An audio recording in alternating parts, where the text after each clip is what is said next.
Matalino man ang matching, ngunit sa kasinungalingan, nabibisto din.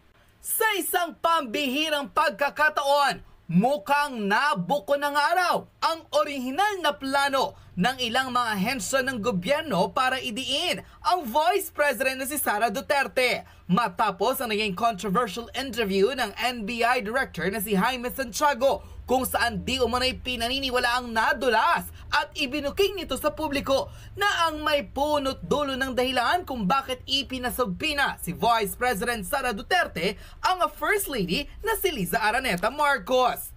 Pinuputakte ngayon ng samot-saring komento sa social media ang naging controversial interview ng sariling direktor ng National Bureau of Investigation na si Jaime Santiago, kung saan sa isang programa ng veteran journalist na si Ted Filon. Tila nadulas ito at nabanggit ang pangalang First na tila pinaniniwalaang ng maraming netizen na ito'y tumutukoy sa unang ginang na si Liza Araneta Marcos na di umano'y promotor raw ng panggigipit kay Vice President Sara Duterte.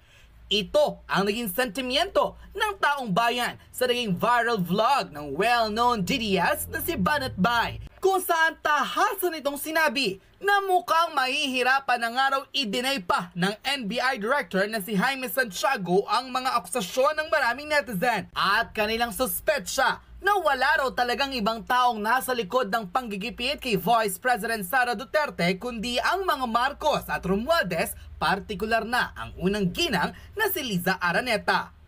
Panoorin ang full video kung saan booking na at hindi na may tatanggi pa ng NBI Director na si Jaime Santiago ang akusasyon ng maraming netizen na isang makapangyarihang tao ang nasa likod ng di umano'y panggigipit kay Vice President Sara Duterte. Suspetsa ng maraming tao, tumama na ang unang ginang ang siyang tila posibleng nasa likod ng lahat ng paninira at di umano'y akusasyon kay VP Sara.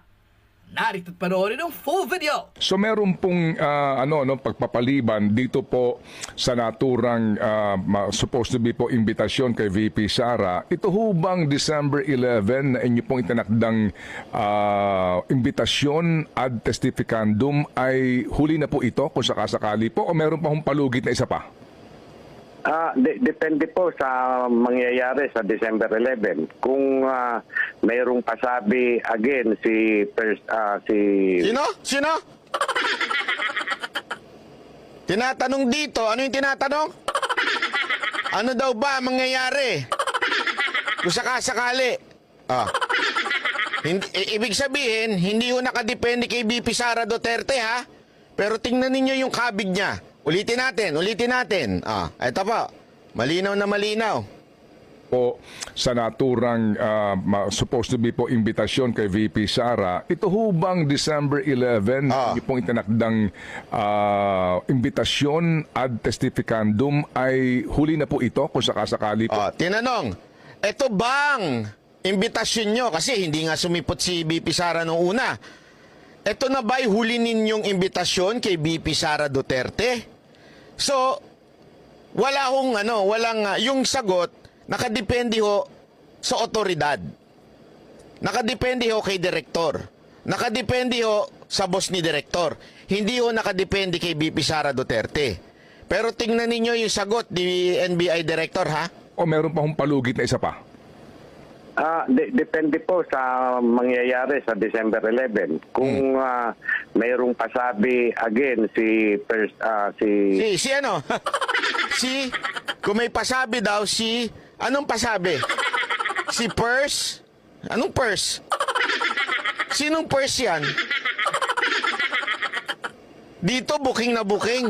Kung may pasabi si Purse, ito yung word na ginamit niya, pasabi, ibig sabihin, may utos.